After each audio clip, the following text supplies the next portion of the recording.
ನಿಮ್ಮ ದುಡ್ಡು ಡಬಲ್ ಆಗುತ್ತೆ ಅಂದ್ರೆ ಯಾರು ಬೇಡ ಅಂತಾರೆ. ಅದು ಶಾರ್ಟ್ ಪೀರಿಯಡ್ ಅಲ್ಲಿ. ಹಣದ ಅಗತ್ಯ ಅಷ್ಟಿದೆ. ನನಗ್ ಬೇಡಪ್ಪ ಡಬಲ್ ಆಗೋದು ಅಂತೀರಾ?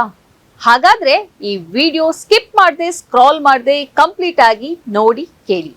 ಕೊನೆಗೆ ಇಂಪಾರ್ಟೆಂಟ್ ಅಂತ ಅನ್ಸಿದ್ರೆ ನಿಮ್ಮ ಮುಗ್ಧ ಹಿರಿಯ ಅಜ್ಜ ಅಜ್ಜಿಯಿಂದ ಹಿಡಿದು ಆನ್ಲೈನ್ ಗೇಮ್ಸ್ ಆಡೋ ಪುಟ್ಟ ಮಕ್ಕಳವರೆಗೂ ತೋರಿಸಿ ಅಥವಾ ಶೇರ್ ಮಾಡಿ.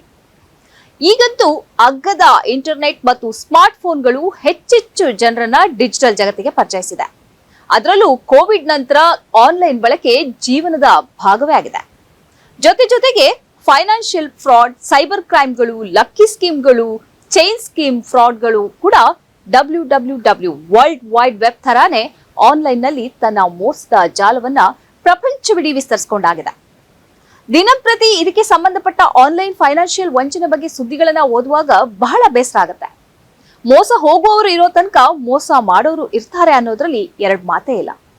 ಎಸ್, ಇತ್ತೀಚಿನ ಮಾಹಿತಿ ಪ್ರಕಾರ ಮುಗ್ಧರೇ ಇರುವ ಗ್ರಾಮೀಣ ಪ್ರದೇಶಗಳಲ್ಲಿ ಸೈಬರ್ ಅಪರಾಧಗಳು 400% ಹೆಚ್ಚಳ ಆಗಿದೆ ಅಂತೆ. ಯಾಕೆ, ಹೇಗೆ, ಹೀಗೆ ಜನ ತಿಳಿದು ಮೋಸ ಹೋಗ್ತಾರೆ? ಕರ್ನಾಟಕದಲ್ಲಿ ಇತ್ತೀಚಿನ ಅಂದ್ರೆ 2025 ಆಗಸ್ಟ್ ವರೆಗೆ 7 ತಿಂಗಳಲ್ಲಿ 8620 ಸೈಬರ್ ವಂಚನೆ ಪ್ರಕರಣಗಳು ಬೆಳಕಿಗೆ ಬಂದಿವೆ. ಬೆಂಗಳೂರಿನಲ್ಲಿ ದಿನಕ್ಕೆ ಇವತ್ತಿಗೂ 100 ಕೇಸ್ಗಳು ರಿಪೋರ್ಟ್ ಆಗ್ತಾ ಇದೆ. ತಿಂಗಳೊಂದರಲ್ಲಿ ಸುಮಾರು 572 ಕೋಟಿ ನಷ್ಟ ಡಿಜಿಟಲ್ ಅರೆಸ್ಟ್ ಮೋಸಕ್ಕೆ. 2024ರಲ್ಲಿ ಸುಮಾರು 3000 ಕೋಟಿ ನಷ್ಟ ಆಗಿದೆ.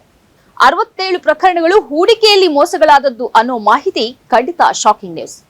ಒಂದು ಕಡೆ ಲ್ಯಾಕ್ ಆಫ್ ಡಿಜಿಟಲ್ ನಾಲೆಡ್ಜ್, ಇನ್ನೊಂದು ಕಡೆ ಹಣದ ದಾಹ, ಆದಷ್ಟು ಬೇಗ ಹಣ ಡಬಲ್ ಆಗಬೇಕು ಅನ್ನೋ ದುರಾಸೆ.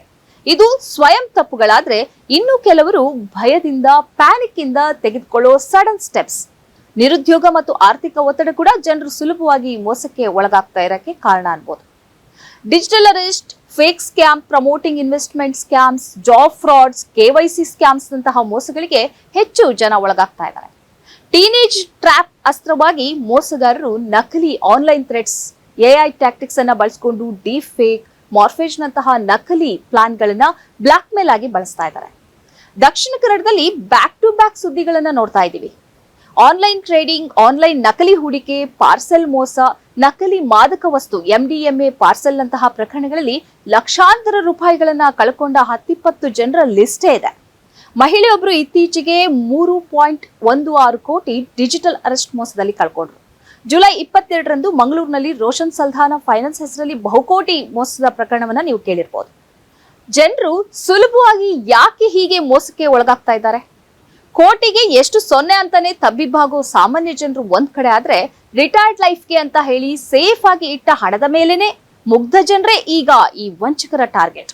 ಇಲ್ಲಿ ಮೇ 2025ರಲ್ಲಿ ಷೇರು ಮಾರುಕಟ್ಟೆ ಹಗರಣದಲ್ಲಿ ಮತ್ತೊಬ್ಬ ವ್ಯಕ್ತಿ 2.5 ಕೋಟಿ ಕಳೆದುಕೊಂಡ್ರು. ಜೂನ್ 2025ರಲ್ಲಿ ಗೃಹಿಣಿಯೊಬ್ಬರು ತಮ್ಮ ಪತಿಯ ಬಂಧನದ ಬೆದರಿಕೆಯನ್ನೊಡ್ಡಿ ಬ್ಲಾಕ್ ಮೇಲ್ ಮಾಡಿದ ಪ್ರಕರಣದಲ್ಲಿ 3 ಕೋಟಿಗೂ ಹೆಚ್ಚು ಹಣವನ್ನು ಕಳೆದುಕೊಂಡ್ರು. ಆಗಸ್ಟ್ 2025ರಲ್ಲಿ ನಕಲಿ MDMA ಪಾರ್ಸೆಲ್ ಹಗರಣದ ಮೂಲಕ ಮತ್ತೊಬ್ಬ ವೃದ್ಧ ಮಹಿಳೆಯಿಂದ 3 ಕೋಟಿಗೂ ಹೆಚ್ಚು ಸುಲಿಗೆ ಮಾಡಲಾಯಿತು.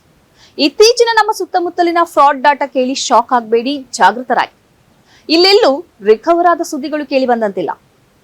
ಈ ಫ್ರಾಡ್ ಸಂಪೂರ್ಣ ನಿಲ್ಲಿಸಲು ಸಾಧ್ಯನಾ? ನಮ್ಮ ಪ್ರಯತ್ನಗಳು ಇದ್ರೆ ಖಂಡಿತ ಸಾಧ್ಯ. ಜಾಗೃತಿಯ ಅಭಿಯಾನಗಳು ಜಾಸ್ತಿ ಆಗಬೇಕು. ಜನರಿಗೆ ಇದರ ಬಗ್ಗೆ ಅವೇರ್ನೆಸ್ ಅಥವಾ ಇನ್ನಷ್ಟು ಶಿಕ್ಷಣವನ್ನ ಕೊಡಬೇಕು.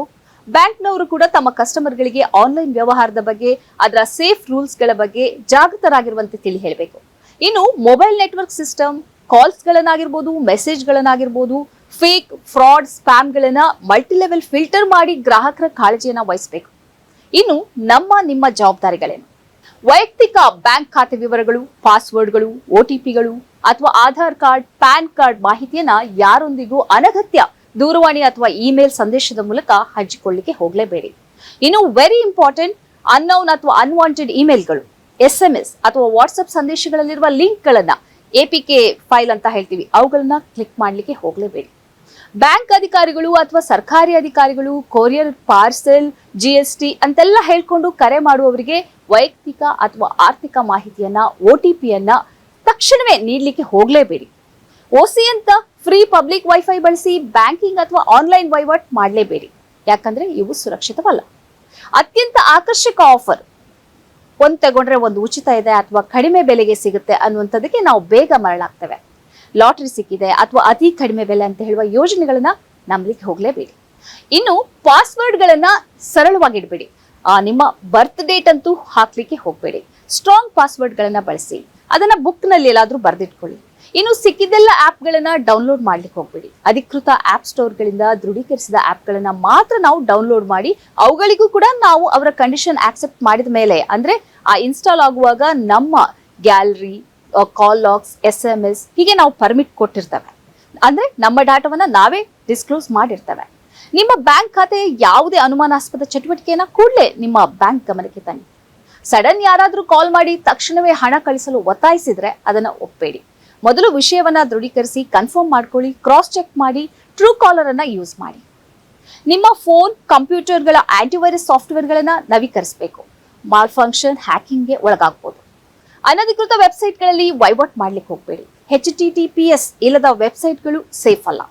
ಇಷ್ಟೆಲ್ಲ ಮಾಡಿಯೂ ಆಕಸ್ಮಿಕವಾಗಿ ಮೋಸ ಸಂಭವಿಸಿದ್ರೆ ಪ್ಯಾನಿಕ್ ಆಗದೆ ತಕ್ಷಣ 1930ಗೆ ಕರೆ ಮಾಡಿ.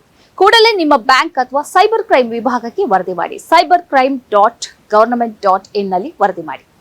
ಸನ್ಮಾರ್ಗ ನ್ಯೂಸ್ ಚಾನೆಲ್ನ ಕಾರ್ಯಕ್ರಮವನ್ನ ನಿಮ್ಮ ಗೆಳೆಯರಿಗೆ, ಸಂಬಂಧಿಕರಿಗೆ ಕಳಿಸಿಕೊಡಬೇಕು. ಅವರಲ್ಲೂ ಸಬ್ಸ್ಕ್ರೈಬ್ ಮಾಡುವಂತೆ ಹೇಳಬೇಕು. ನಿಮ್ಮ ಮನೆಯವರಲ್ಲೂ ಹೇಳಬೇಕು. ಸುದ್ದಿಗಳ ಸಂತೆಯಿಂದ ಸತ್ಯದ ಸುದ್ದಿಯನ್ನ ಹೆಕ್ಕಿಕೊಡುವ ನಮ್ಮ ಪ್ರಯತ್ನ ಮುಂದುವರಿಯಬೇಕಾದ್ರೆ ನೀವು ಇಷ್ಟನ್ನಾದ್ರೂ ಮಾಡಲೇಬೇಕು. ನೀವು ಶಕ್ತಿಯನ್ನು ಕೊಡಿ, ನಾವು ಸತ್ಯವನ್ನ ಕೊಡ್ತೇವೆ. Thank you.